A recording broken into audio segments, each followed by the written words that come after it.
All right, welcome back everybody to QuickBooks. Now that we learned how to finally set up everything that we need to set up for QuickBooks, now it's time to actually dive into how we actually utilize the QuickBooks platform and actually enter in information. Okay, so the first thing that we're going to be looking at is going to be chapter 4. So we're going to go a little backwards. But I think it's necessary that you should learn about your vendors first in order for you to actually be able to produce your sales. So first things first is going to be learning how to enter in expenses and as well as setting up your vendors. All right. So first things first is the book kind of tells you that there are two types of vendors that exist in QuickBooks. You got your cash vendors and you have your credit vendors. Now, I mean, the real definition between them is one of them uses, you either pay them using cash or a check or a credit card, or you create an accounts payable for them and have them on credit. So that's pretty much the difference between the two are. Now, let me go ahead and introduce you again to the actual vendor center.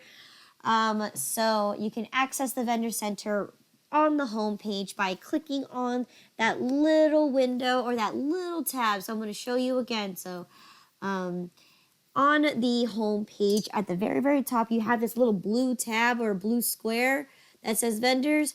You're able to go to the vendor center that way. Okay. I'm also going to show you two more other ways that you can also access the vendor center as well. On your icon bar, it is set by default that you will have a vendor, a little quick access to the vendor center by scrolling down on your icon bar, and it should be one of these icons. So let me go ahead and locate it. So you got your reports here. So here's calendar. So here you go. Vendors. If you see this right here, vendors is going to be how it's when you click on this, that's the access to the vendor center. And then the last one is obviously going to be at the very top of the menu bar, right? The first listing item there is the vendor center. So there are a total of 3 ways you could get to the vendor center. And it's exactly the 3 ways that we're talking about when we talk about interfaces, which is going to be the home page, the icon bar, and lastly, the menu bar. As we've discussed very, very briefly before, what the vendor list actually does is it pretty much gives you an overview of a list of all of your people that you do transactions with. So especially if you are either contracting them as a 1099 worker, if they are a supplier, or if they're just people that you do business with, whether it's just shopping for certain things like that that you need to acquire in order to operate your business. So any means of that. So here's a list of all of them. And the great thing about QuickBooks is that on the vendor page, not only do you get the vendor name, right next to it is their account balances of what they owe you. So as you can see, let's just go ahead and take a look. If you look at State Board of Equalization, you owe them $99. Also, Wong and Son, you owe them another $142. So that's really cool about them. And other than that, like if I were to go ahead and click on Wong and Son, what's going to happen is on the right side panel is where you have a little summary of information, just as like their vendor name, their quick view of their address and their phone number. So that's what's really cool about this part too.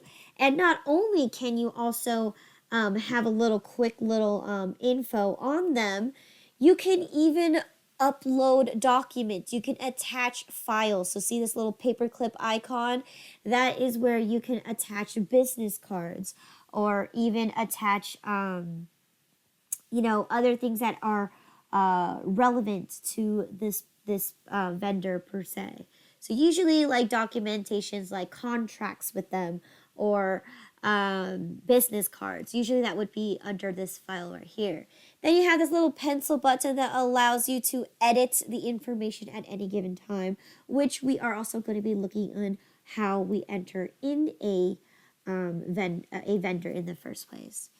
Then we go down to the bottom section right here at the bottom right. This is going to be the list of every single transaction that you and this vendor have between the start date of your company existence. So again, if this is a file that you've produced while back and you haven't closed them out at all yet, then this is going to be the list of all the transactions that you have. Especially, it will hold on to information such as open bills or open invoices. So again, if I want to look at all of them, I'm going to have to go to this little section here where I can filter the information. So again, you can also put your contacts in here, to-do list or notes that's in regards to this person. But if you want to just look at just specific transactions, we go here. This one says all, and then this one says this fiscal year under date. If you, obviously these files were built for 2018, we are in 2021 now. So if I were to just click all dates, here you go. I have a bill, an outstanding bill, that's been due for quite some time, but that's okay. We can retroactively enter in transactions as long as you have the correct dates and making sure that you pay them using the correct dates. So there you go, list of every single transaction that I create with this vendor per se. Now, not only can you do this is not just an overview of every single transaction. If you can view their transaction, you can also, by going down to manage transactions, you can also enter in transactions. So here's a list of everything that you can do involving with a vendor. So here we can be entering purchase orders, again, if they are a supplier. We can enter in item receipts, which I'll talk about in a second. Not in this chapter, sorry. We'll talk about item receipts and inventory. Here's where we can enter in bills, bill payment, checks, vice versa, credit card transactions, whatever you need for this particular vendor, okay? Now, if I just want to do overall general transactions with vendors itself, I can go to the very top where it says new transaction, and you'd be able to create a transaction without having to tap on the vendor's name or anything like that. This is like a blank one. If you click on the name and you right click them, you can also do transactions that way as well. So what I'm showing you is going to be exactly what we're going to be talking about, which is how many ways can you enter in a transaction. So we're going to exercise all of the ways that we can do that. But first things first is we want to make sure that we want to show you how to enter in a vendor in the first place. So I just want to show you a little quick overview of the vendor center and what you can do here. Okay. So first things first is the book says, let's go ahead and set up a brand new vendor. So if everyone could please be on page 101, we're going to be filling out this information on this vendor. I think this is him. No, it's not. Where am I? Let me just keep scrolling down. Here you go. You need to be on page 102, at the bottom of 102, because we're going to be entering in a new vendor. Okay? So, in order to be able to enter a vendor, there's only so many ways you can actually enter in the vendor. First things first is you need to just get to the vendor center. That's pretty much the only way you're able to do that. So whether you go through the home page or whether you go to the vendor's menu, you just need to get to the vendor center. So there isn't a way to enter in a new vendor if you go into the vendor's menu. There's unfortunately you can't add a new vendor. It doesn't allow you to do that. This is only transactions that involve a vendor.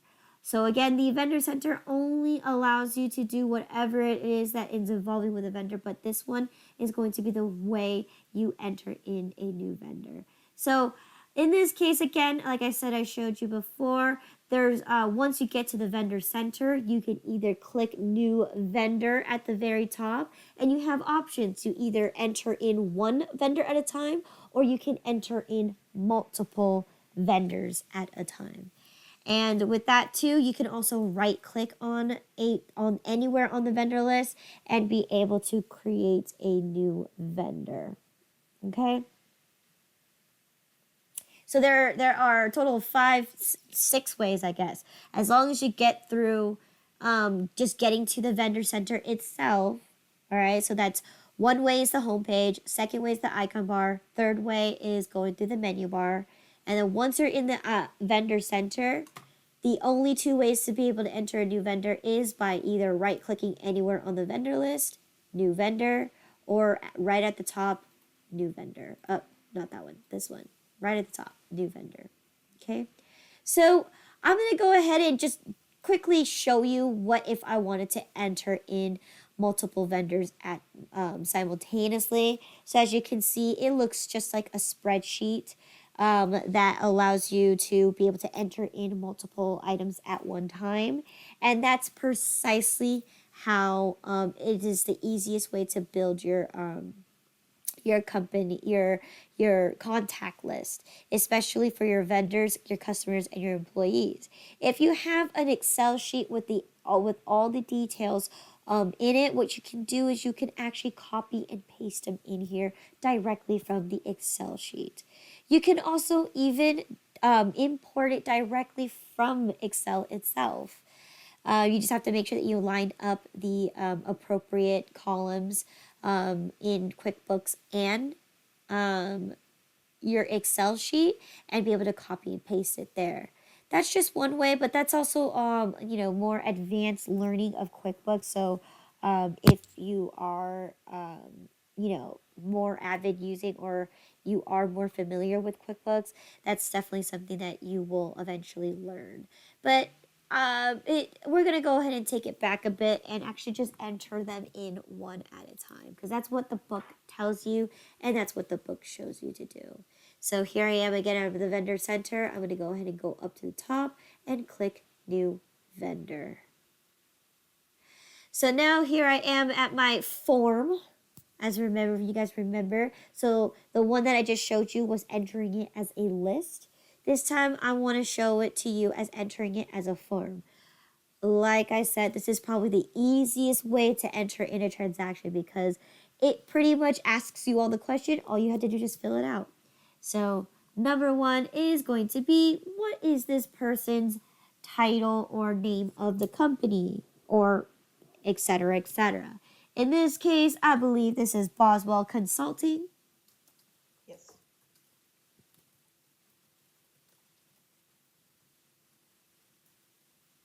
Consulting.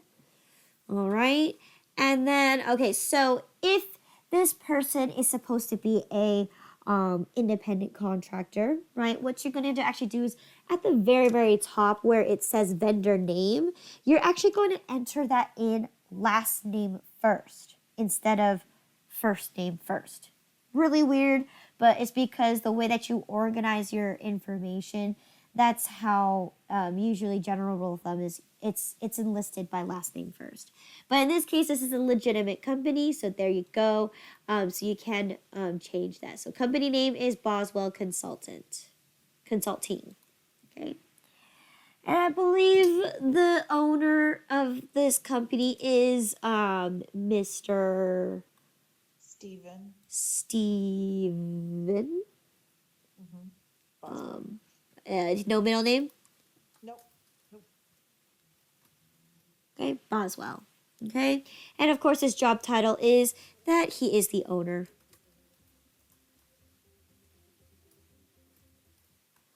Okay. And then main phone number. I think it's like Is 5. 510-555-0305.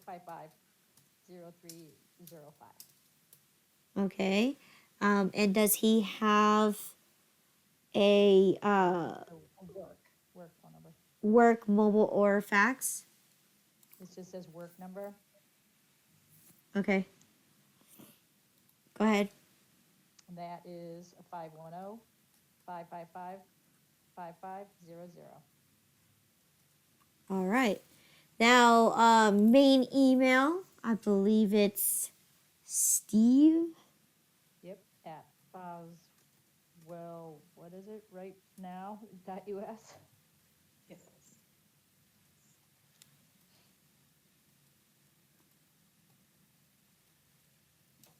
Dot biz. US. Oh, okay. Dot us. Okay, and of course that means his website's going to be boswellrightnow.us.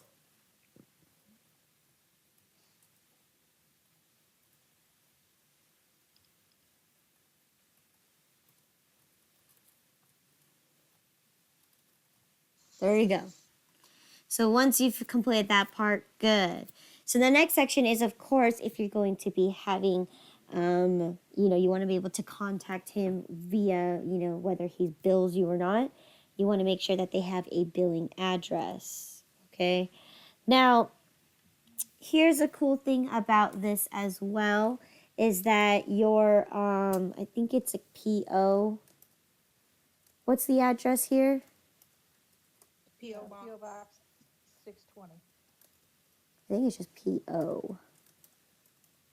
Box 620.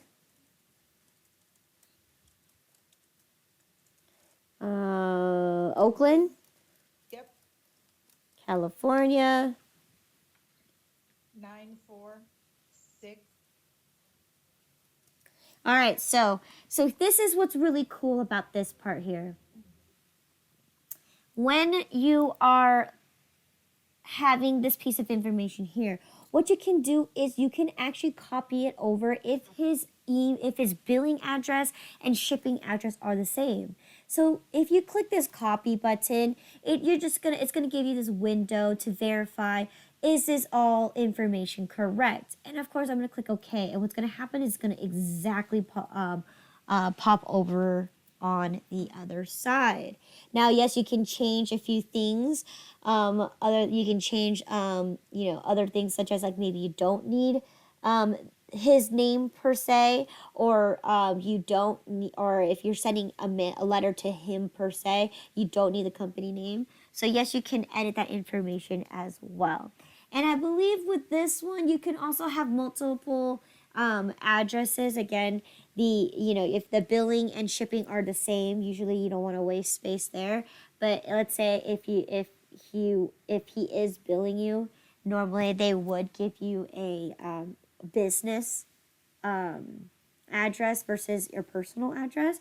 But again, if it's a customer, some customers like to send gifts to other people. You may be able to add as many addresses as they'd like.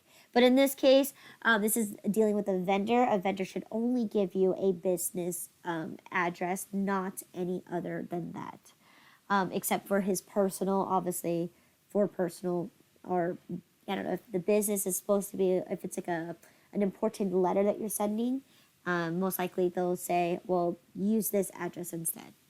But in this case, it allows you to copy the information seamlessly. You don't need to do too much effort. You don't need to retype it in again. It's that easy. Okay. So now the next section we're going to be looking at is going to be the payment settings. So when we're talking about payment settings, okay, so remember, this is a relationship between us and the vendor. So we got to think about when we fill these things out is that we're looking at where the customer standpoint. Okay, so this information such as account number is what is the account number that we have with Mr. Boswell that he's going to be billing us for. So in this case, I believe the account number is 66112. okay. And then we have payment terms. Okay, so again, when you notice that a vendor is going to give us a specific term, I believe it's 2% 10 net 30. Okay, and again, the payment. So this is basically asking us, well, when you print the checks out, what name do you want to be what name do you want to use to put on the check? And in this case, it's going to be Boswell Consulting. Okay, credit limits is going to be whatever that the vendor gives us as a credit line. So, for example, if you I don't know if you have an account with Target, usually they'll give you a credit line of how much you can spend at that specific location. So there you go. That's what that is. And billing, what's it say? Billing rate level. Okay, so again, if we have a personal relationship with this person, we may get special discounts or a specific rate that we can be billed at. But in this case, they're just a regular person. Actually, and we'll talk about this in a second, that he's actually a 1099 worker. He actually does professional consulting with our business, just so that we can either, maybe I think we seek them for professional fees, such as maybe accounting or seeking how to do business. So it really depends on what you're trying to do here. So now that we completed that section, the next section is going to be tax settings. Okay. Also, if you'd like to, I believe it's only necessary if you feel it's necessary to. This is just saying how long has this person been a customer for. We're not going to use Mr. Boswell for any reasons for entering in transactions. However, it's also very important that if you were to create a profile for a vendor, set when they actually became your actual vendor, like you when you actually seek service for them. In this case, I'm just going to leave it as is, as if we are starting our relationship now. Okay. But this is also very important because oftentimes what happens is, usually if you have these kind of clients, you give them special discounts saying, wow, happy birthday, I'm going to send you a promo gift, or happy anniversary. You've been with us for a year now. Here's a promotional gift. But in this case, it's not necessary. Okay, it's only necessary if you do those kind of things. Now, because he is an independent contractor, his vendor ID is going to be his social security number. So I believe it's 123121234. So, and then we're gonna also select that he is eligible for a 1099. Now, this is also very important, especially if you are utilizing this for the purposes of tax purposes. What this is going to do is this also kind of gives them a background check to verify that he is indeed a 1099 worker. If you don't add anything, like again, I believe independent contractors must use their social security because they're not their individual own established business. They are just people who they're not employed. So they have to be filing their own taxes at the end of the year. So this one is going to be facing personal taxes versus business taxes. So this is just to verify that they are a 1099, and especially if you are using this for filing tax purposes, they're going to pull this item right here, and they're going to verify that he is a 1099 worker. Okay. Next section here is going to be account settings. So this is where we're going to go ahead and link up accounts that are associated with this particular vendor. So again, this person is here for professional fees.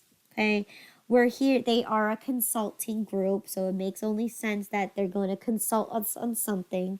We're not quite sure what this consultation is for, but we know that he is going to be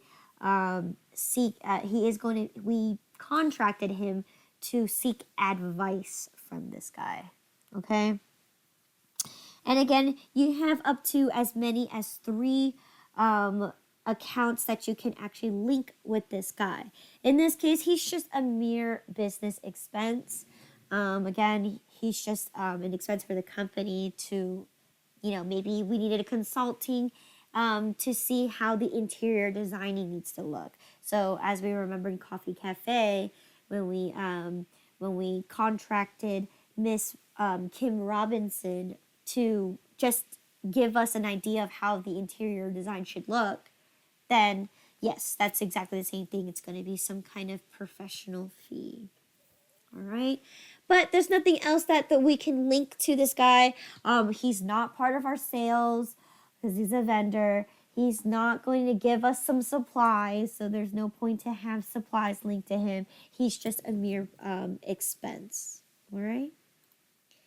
And then lastly, we have the additional information. So if you guys remember what happened here. So vendor type. Does he have a vendor type? I believe he is a consultant. Okay. So as you can see, when I typed in when I pulled down this little drop down menu, it gives me an idea of what kind of person they are. So see, this is a list that you can create under the lists for your vendor type. But in this case, so I created, and you can always create it as you build your profile. So this is just organizing your details and, making your information a little more organized by separating them into certain categories. So he's a consultant. As you can see, we have service provider. So again, if someone provides service for us, we can put him as that. Or if they are a supplier. But in this case, he's a consultant. And then custom field. So what county does he belong to? Alameda. Lalei.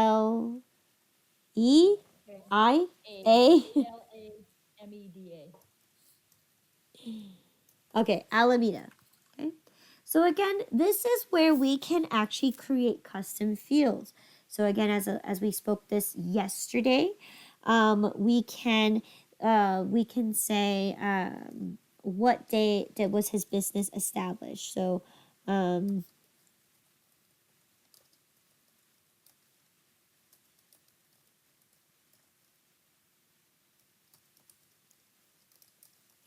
business establishment date.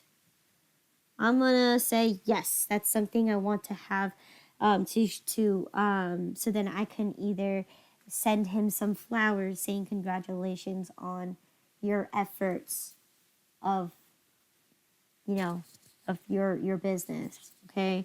Other things too, maybe if you want to, you can have conversations where you might have some hobbies. So maybe you can talk to your consultant like about sports or something, something fun. Yeah, actually, no, not for customers. And I'm going to click OK. Oh, sorry. Oh, OK up here. And you get that message. So, boom. So, establishment date, I'm going to say he established himself on March 25th, 2008. Okay, so he's been around for quite some time, so it's good to know this establishment date because, again, it allows you to build your relationship a lot better with this guy. And then same thing, hobbies. Maybe he likes baseball and sports in general. But his favorite one is baseball. So there you go. You can enter in information just like this. Okay. And I'm going to go ahead and once I finish that, so that's the last thing I'm entering in is the additional information that I know about this person. And I'm going to go ahead and click OK. Now, once I click OK, it is going to be placed in order, in alphabetical order. Again, because you get to see these little, they look to me like black dots, but yes, you can rearrange them by pulling them up and down. But in this case, I'm gonna leave Boswell the way it is. So again, as I pull up Boswell, there you go. You see a quick overview of his information, and of course, we have 0 transactions with Boswell. So like I said, forms are probably the easiest form or easiest way to enter in a transaction, because all you have to do is just answer the question it needs that you'd have to fill out. So any questions in regards to just entering in a new vendor? No. Okay, good. So let me see what is next. So now that we have successfully placed our new vendor in there, next section that we're going to be looking at is going to be how we actually start entering in. Actually, let me see. I think the next one is activating classes.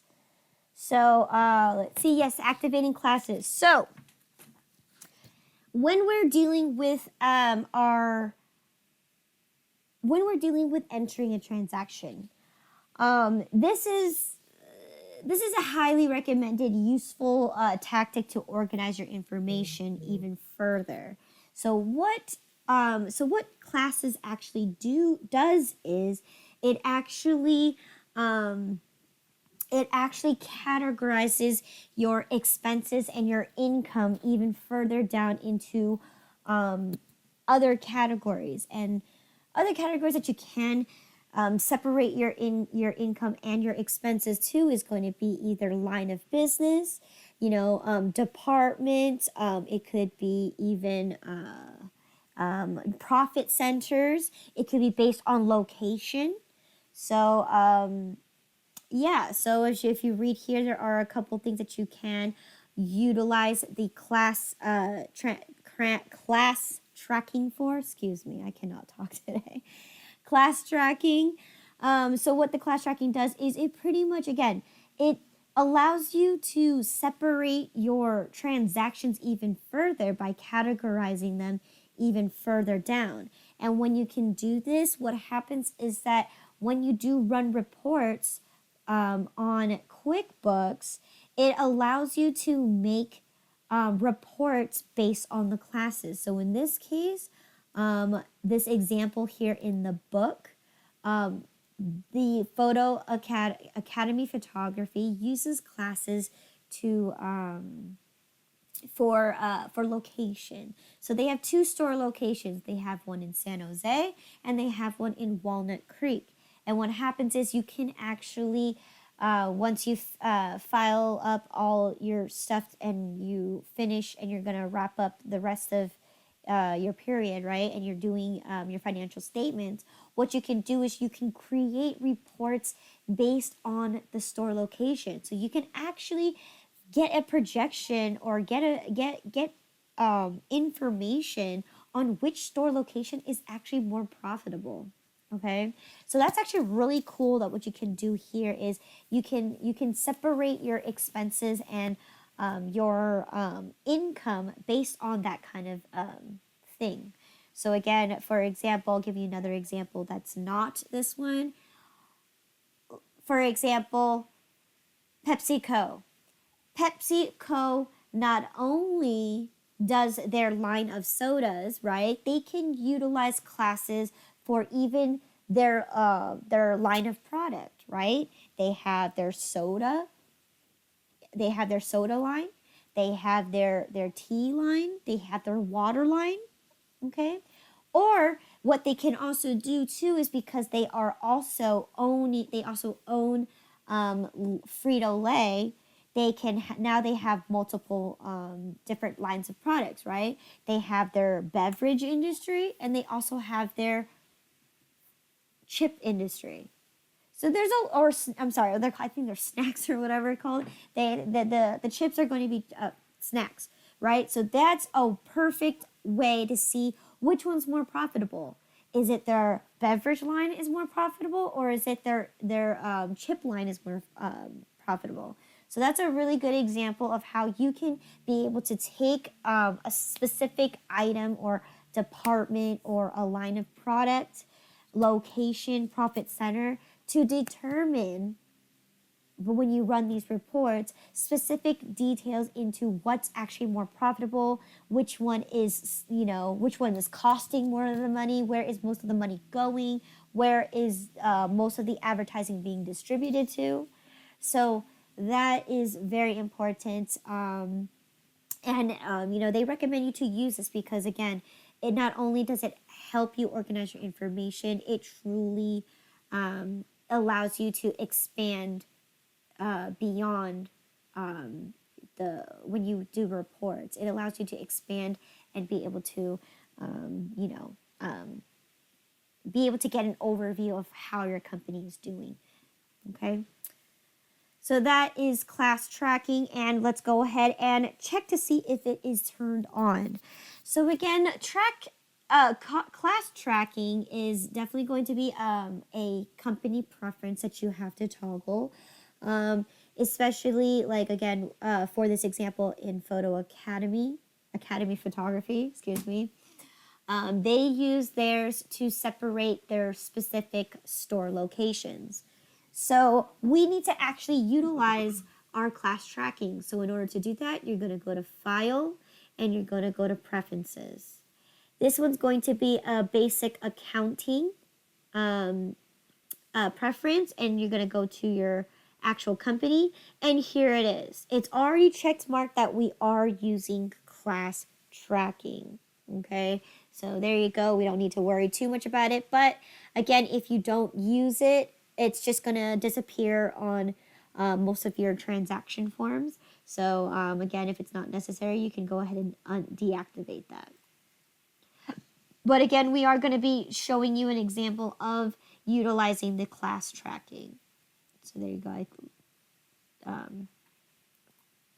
I clicked OK. So the next section that you're going to be is taught in this book is going to be called customer/jobs, or keeping track of them. Now, this is definitely geared towards Chapter 2 when we learn about doing custom jobs for specific people. This also ties along with Chapter 4 as well, because one thing that we can do is that for a specific customer, we can actually buy things for them and, charge them at a higher price because they're utilizing us as a vendor to get the supplies that they need. So that is pretty much the whole idea of what a custom job is. Most things that you can utilize this for is if there is a specific item. For example, we sell photo shoots, right?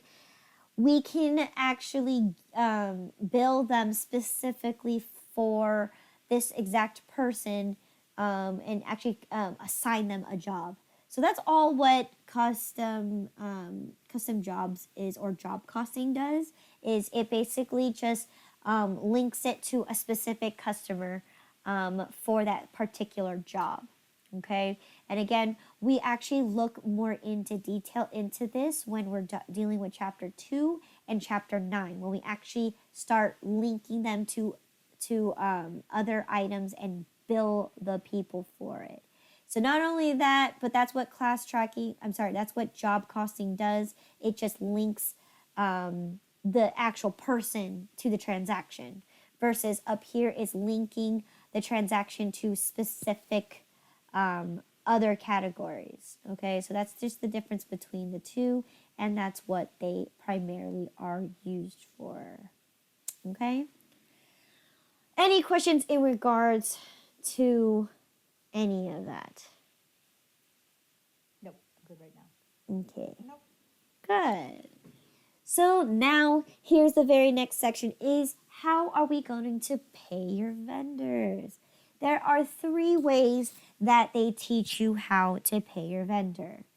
One is by using a manual check. So as you know, you can own an actual physical checkbook and go around and write them out at the actual store location and hand them an actual physical check. That's one way you can do it. All right. Second way you can do is you can also use the automated write a checks option in QuickBooks that you can print out and send to your vendors or send to your customers, okay, to whoever you're paying. And then lastly, you also have the option where you can enter in a bill and use bill payment to be able to pay off the bill that's associated with using the checks option as well. Or you can pay with a credit card. So we're going to go through every single one and I'm going to show you what the difference are between them and which one is actually more feasible. Now, they also talked about using cash. Now, if you are going to be running your business based on a cash basis, there is no point for you to use QuickBooks. Okay? I'm going to reiterate that again. If you are going to be running your business based on a cash basis, there is no point for you to use QuickBooks because you're literally going to only use your checking account, maybe write checks, and entering sales receipts. That's pretty much it because everything that you're doing is it's going to be pure cash. There's no real transaction that you're going to actually be really occurring if you're using cash basis. That's why QuickBooks is defaulted to an accrual basis because if you can utilize accrual basis, you can maximize the usability of QuickBooks. That's the reason why QuickBooks was even created in the first place, is so then it helps you manage your transactions, but it allows you to keep track of it because, again, if you're on an accrual basis, you get to owe people left and right, and people get to owe you left and right. And one thing that you're doing while you're doing business is if you're the sole owner of the business and you don't have many people involved in your business, you're literally the person that's doing the purchase orders. You're the one that's doing the sales. You're the one that's doing the promoting. You're running the business by itself. So again, those things can be easily forgotten. So with that being said, if you are using a cash basis, QuickBooks is not for you. So that's why I'm going to show you what happens if you are using a accrual basis. And the first thing that you're going to do is if you go to the store, okay, and you write a manual check. So that's the very, very first thing that you're going to do is we're going to be looking at how to use a register, okay? So this is when you're out on the field and you have your manual checkbook and you wrote a check out. So this is how you enter in that transaction and record it in your books without, without missing that transaction. This is how you do it, okay? So we're going to be talking about how to access your checking account through through registers. So there are, I think there's 3 ways you can enter in your register for checking. All right. On the home page, you have the check register right here. And the first thing it's going to pop up is it's going to ask you which account are you going to be looking into. Again, you're only limited to whatever your banks are. So in this case, I just want to open my checking account and I click OK. So this is what a register looks like. Okay, it kind of looks like a ledger. A list of all your transactions according by date, what your post reference is, which is your check number, what the details is of that transaction, the amount, and your balance in your checking account. So let's go ahead and observe this very carefully. So here we see that we have $11,564.34 in my bank account. Okay. And if you're going out into the world and you're writing manual checks, you not only do you need to update QuickBooks as well, you also need to update anything else that's in regards, because this is where your bank reconciliation is going to come into play. You need to enter in manual checks using the write a checks option, and as well as using bill payment. So let's look carefully at what my options are. As I can see, if I scan very closely, I have check numbers, I have a bill payment, I have a tax payment, I have, yeah, those are pretty much it, okay? So that is, we're going to talk about how we're going to be able to enter in everything as well. So with that being said, let me go ahead and introduce you another way to get to the checking register. Again, you're going to go all the way up to the top of your window here and go to banking on the menu bar. And right here, you can go ahead and use register. And then you're going to get that same exact window, and you want your checking account. Boom. There's your register. Okay. And then the last way to be able to enter in your register, again, is when we go into our chart of accounts, because we talked about this too. In your chart of accounts, your assets, your liabilities, and your equity are going to contain registers. And when it does contain a register, you're going to see a balance on the right side. So again, if I were to double click onto my checking account, it's going to open up my checking register. So again, that was 3 ways that you can enter in your register, your check register. Okay, so you have the home page, you have the menu bar, and you have the option in the chart of accounts. Okay, so here we're going to go ahead and show you how to enter in using the register. So entering in directly here. So again, the date I believe we have here is going to be February 7th. 28. Oh, 8. So February 8th. 2019. There you go, February 8th, 2019. All right. Now the next section here is going to be, well, if I were to just click on it, it should automatically fill in for me. Now, 332 is missing a number, right? It jumped from 330 to straight to 332. So you do have to fix that. You can manually type it in, 331. So this is a manual check. So if you are doing that, make sure it matches the actual check number that's associated on your checkbook if you're doing a manual check. Okay, so here we are making a payment to, is it Bay Office Supplies? Yeah.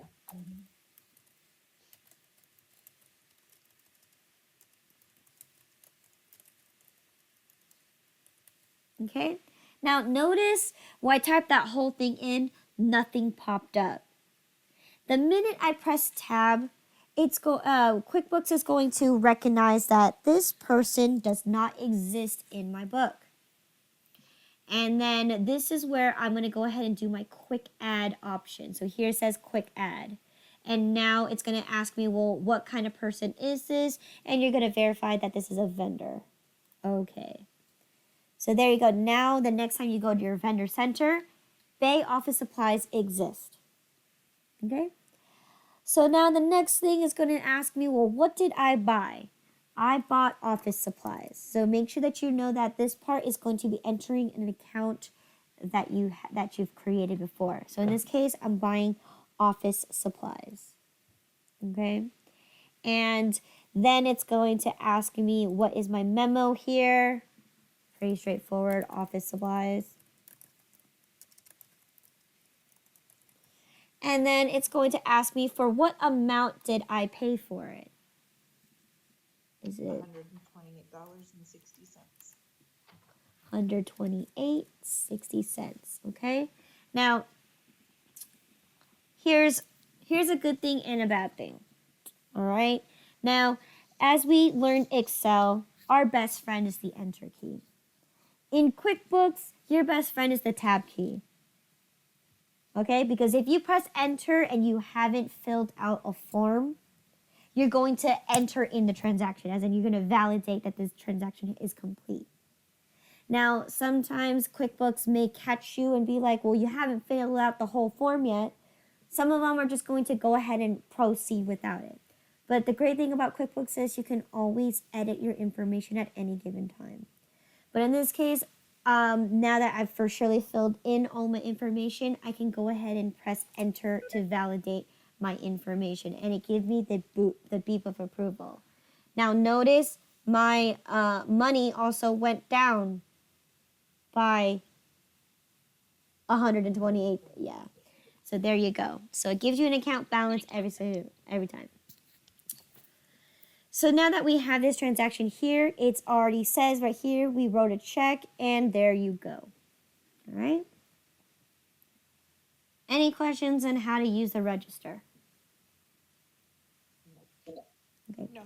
Now, let's say I made a mistake and wrote the wrong amount in here. You can always double click on this transaction, and what's going to happen, it's going to pull up the actual check that you wrote. So this is where you can manipulate or change the information at any given time. All right. And then it will also give you that message where it says that. You can also edit the information directly by changing the number right here. But let's say you just want to look at the actual check itself, then yes, you would have to double click it and you would be able to view it like this. Okay. Now that I'm already here, the next section is going to be, well, hold up.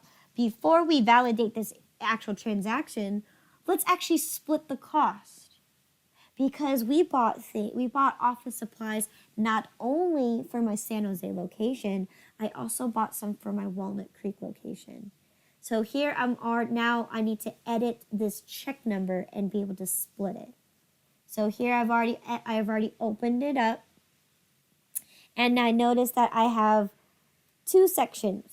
I only have one section. It's the one office supplies for the whole $128.60. Okay? Now what I can do is I can actually go ahead and, let's see.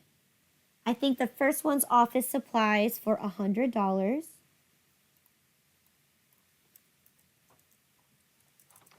And this is going to be, paper for San Jose store. Oh, yeah. Okay. Okay. Is that correct? Yep. Okay. And then of course, again, this is what I was talking about when you activate your class tracking. As you can see, it's going to be right here. It's going to give you a bubble or a little column for you to enter in the class right here. So I'm going to go ahead and put San Jose. Okay. Now, my check was written out for $128.60. So what's going to happen if I were to tap here? I need to make it equal to the remaining amount of the $28.60. Okay. Now, if I were to change something in here, this number would automatically change. So that's the cool thing about QuickBooks. Here, I haven't changed it yet. But if I were to say this was $30, this would automatically calculate as $130 instead of $28.60.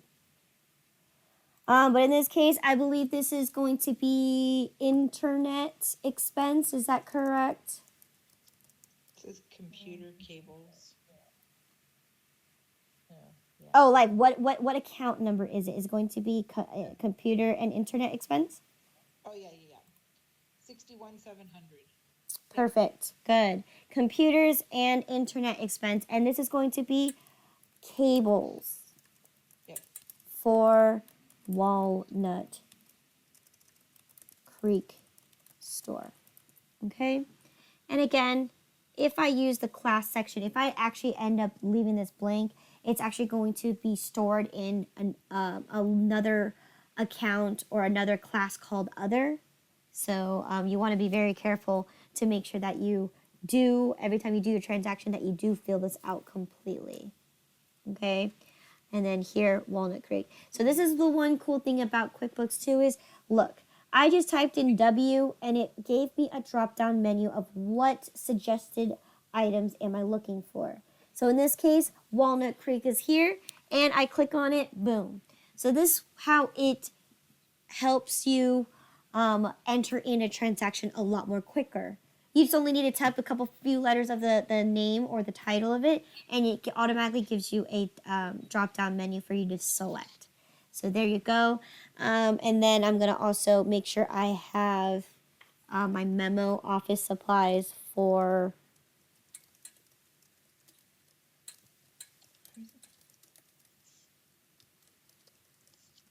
Okay. So once I validated that my numbers match and everything it matches, so I am good to go, I can go ahead and click this save and close. Now, let's look at the options down below. Save and close and then save and new. Now, which option are you going to choose? So in this case, when you're dealing with one transaction and one transaction only, as in you're not going to enter in another check or anything else, save and close. Okay? Save and new is going to save this transaction and open up a brand new check form for you to fill out. So that's also one thing too about QuickBooks is it allows you to, you know, instead of having to go back to the home page, back to the right checks window, it will automatically pop up a brand new form if you ask it to do so. In this case, I'm done with this transaction, so I'm going to save and close. And then it's going to ask me, are you sure you want to make all these changes? Yes. There you get that beep of approval. And what you're going to notice is now your check here, right, says split. Okay? Because you did split this transaction based on store location and by using the classes. All right? Any questions in regards to using the register? Nope. Okay.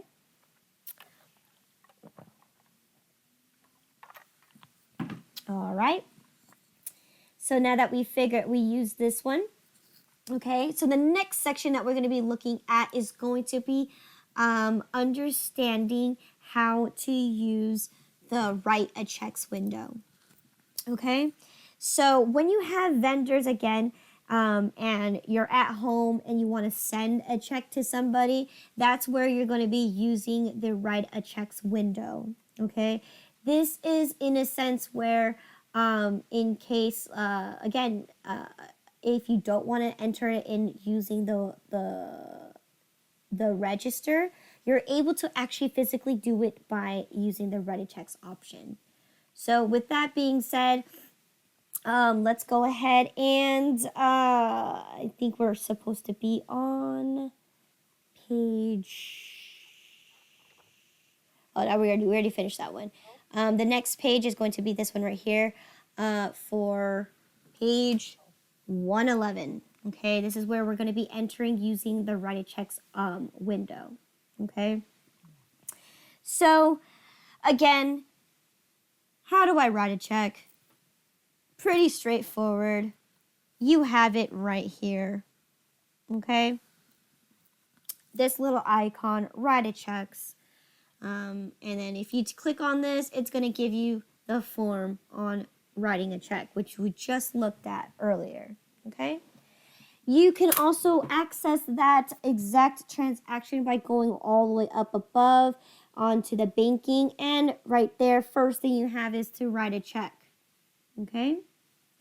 And then also other ways that you can do that too. I believe you're also able to do it on your chart of accounts as well. When you come here, you might be able to click on this and be able to write a check. Yes, you can. Write a checks. Okay, so that's also one thing. I mean, it's not the one that you're recommended to use. Obviously, you want to use the one that's more visible. So again, the home page is a good one and the menu bar is a good one. You don't have options on your icon bar unless you set an option, but it's not a default setting. So this is something you have to customize in order to have it on your icon bar. Okay? So I'm going to go ahead and go back to my homepage and click on that write a checks option. Okay?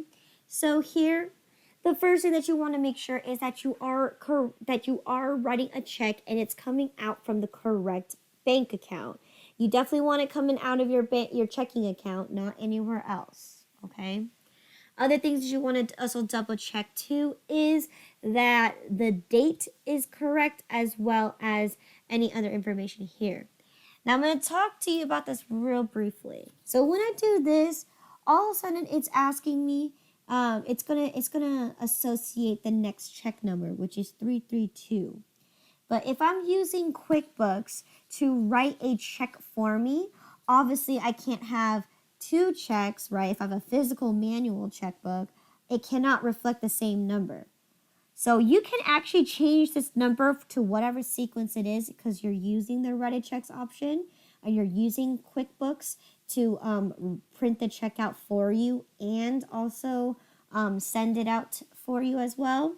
You want to make sure that these check numbers are not the same as your manual checkbook, okay, your physical checkbook.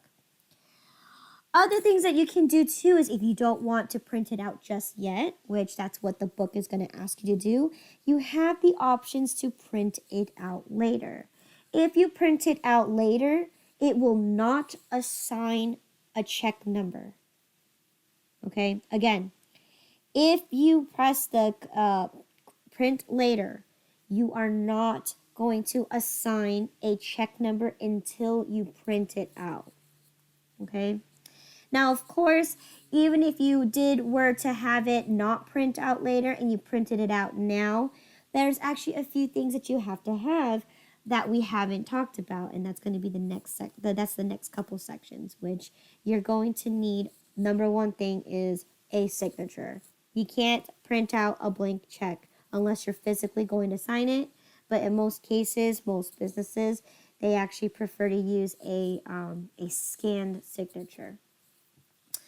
All right, so again, I'm going to go ahead and do that print later, and I'm going to show you what you can do, especially when you're choosing to assign the check numbers later, okay? So there you go. I clicked on print later, so now I'm going to go ahead and look at what this check is going to be for. So I think this is to Orlando Properties? Perfect. Orlando Properties. So I'm going to go ahead and type the OR and boom. QuickBooks already found it. Now you can either tab it or you can actually take your mouse and actually select it. I prefer that because I am guilty of accidentally pressing the enter button at all times. So I'm going to physically click on it. Now, once I clicked on it, look what happened. It filled in all of the information from when we entered in the vendor section, right? It automatically filled it in for you with the correct address and where it's going to be billing this check to. So that's the cool thing about that too. You don't have to ever fill out anything anymore, okay? It kind of quick fills it in for you, all right? So the memo here is going to be rent expense for San Jose. Okay, so here this is where we'll talk about memorized reports in chapter 13 or memorized transactions. But as you can see, when I typed in Orlando Properties, it automatically assumed and linked that you're going to pay rent to this person. Okay, so that's where we'll talk about what that entails and how to be able to do that. But yes, you can memorize transactions to specific vendors. So if I were to buy specifically items from a specific vendor, I can save the transaction. So every time I utilize their name, the first thing they're going to do is list out what you purchased from them. So in this case, this is me making a rent payment. and it automatically linked up that Orlando properties is going to be linked with a rent expense. So here I can go ahead and type in the amount. So it's 3,200. Okay. Memo here again is going to be rent.